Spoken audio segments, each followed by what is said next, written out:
கிறிஸ்து இயேசுவில் அன்பிற்கினிய சகோதரர்களே, சகோதரிகளே, அவர் வரும் நாளோ வேளையோ உங்களுக்கு தெரியாது. எனவே தெரியாது என்பதனால் அவர் வரமாட்டார் என்று ஐயப்பட வேண்டிய அவசியமில்லை. கண்டிப்பாக வருவார் என்ற நம்பிக்கை இருக்கிறது, உறுதி இருக்கிறது, அதற்கான அத்தாட்சி உள்ளது. எனவே அவர் வருவார் என்ற ஒரு நம்பிக்கை இருக்கின்ற பொழுது, எப்பொழுது என்பது தெரியாமல் நமக்கு மறைவாயிருக்கின்ற பொழுது எப்பொழுதுமே நாம் தயாராக இருக்க வேண்டும் என்பதைத்தான் நாம் இன்றைய நற்செய்தியிலிருந்து பெற்றுக்கொள்கின்ற செய்தியாக இருக்கிறது. காரணம், இதை ஓர் மனக்கோலத்திலே நள்ளிரவிலே மணமகன் வருகின்ற ஒரு நிகழ்ச்சியோடு 10 கன்னியர்கள் என்ற வகையிலே ஆண்டவர் இயேசு இதை விளக்குகின்றார். எப்பொழுது என்று தெரியாததினால் அவர்கள் சற்று அசந்து விட்டார்கள், அயர்ந்து விட்டார்கள், உறங்கிவிட்டார்கள். திடீரென்று எழுந்து அவர்களுக்கு எண்ணெய் பற்றவில்லை என்று அலறுகிறார்கள், அங்கலாய்க்கின்றார்கள். ஆனால் எதை கடன் வாங்க முடியுமோ, எதை கடன் கொடுக்க முடியுமோ, எதை பிறருக்காக நாம் செய்ய முடியுமோ அதைத்தான் நாம் செய்ய முடியும். எனவே அன்புக்குரியவர்களே, எண்ணெய் உள்ளவர்கள் எண்ணெய் இல்லாதவர்களிடம் கொடுக்க வேண்டும் என்று நாம் நினைக்கலாம்.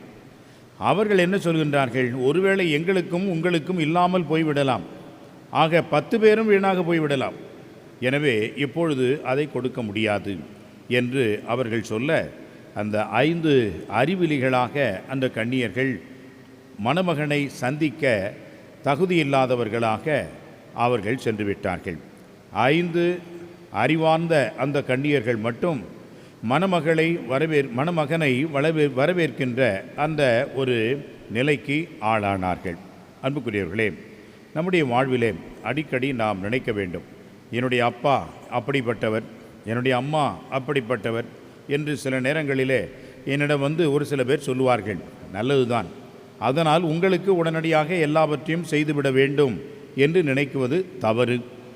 நாங்கள் அந்த குடும்பம் அல்ல, எங்களுடைய குடும்பம் அப்படிப்பட்ட குடும்பம், இப்படிப்பட்ட குடும்பம், எப்படிப்பட்ட குடும்பமாக இருந்தாலும் சரிதான், இந்த குடும்பம் எப்படி இருக்குது அதுதான் மிக முக்கியம்.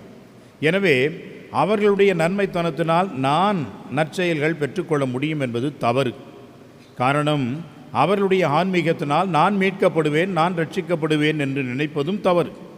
எனவே தான் இந்த ஆன்மீகம் என்பது, மீட்பு என்பது அவரவருக்கு பெற்றுக்கொள்ளக்கூடிய ஆசீர்வாதமாக இருக்கிறது. என்னுடைய தந்தை தாய் என்னுடைய மீட்புக்காக அவர்கள் என்ன செய்ய முடியும்? என்னை வளர்க்கத்தான் முடியும். ஆனால் அந்த மீட்பை பெற்றுக்கொள்வது என்பது என்னை பொறுத்து இருக்கிறது. எனவே தான் எண்ணெயை அவர்களுக்கு கொடுக்க முடியாத ஒரு நிலை என்பது நம்முடைய ஆன்மீகத்தை பிறருக்கு தர முடியாத நிலை. அவர்களுடைய மீட்புக்கு நான் ஆன்மீக அளவிலே நான் பொறுப்பாக இருக்க முடியாது என்ற வகையிலே ஒவ்வொருவரும் விழிப்பாயிருக்க வேண்டும். ஒவ்வொருவரும் தங்களுடைய வாழ்க்கையிலே இந்த ஆன்மீகத்தை கொண்டிருக்க வேண்டும் என்பதை நாம் உணர வேண்டும்.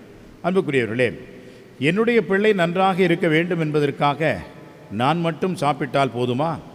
ஒருவேளை அந்த குழந்தை வளர்கின்ற வரைக்கும் தான், பால் குடிக்கின்ற வரைக்கும் தான், ஒருவேளை என்னுடைய உணவு, என்னுடைய வாழ்வு முறை என்பதெல்லாம் அந்த குழந்தையை பாதிக்கும் என்பதிலே சந்தேகமில்லை.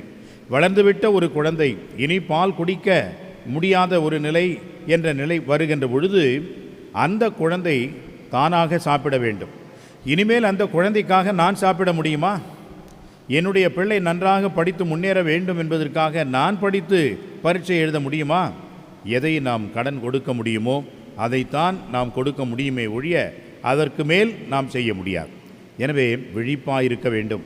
அவரவருடைய மீட்பை அவரவர்களும் பெற்றுக்கொள்ள வேண்டும் என்பதுதான் ஆண்டவர் விரும்புகின்றார். எனவே அன்புக்குரியவர்களே, இத்தகைய வார்த்தைகளை நாம் கேட்கின்ற பொழுது இறைவன் நமக்கு தருகின்ற அந்த எச்சரிக்கை, நாளோ நேரமோ தெரியாது, விழிப்பாயிருப்போம் என்பதை ஏற்று இறையருளை வேண்டி மன்றாடுவோம். ஆமென்.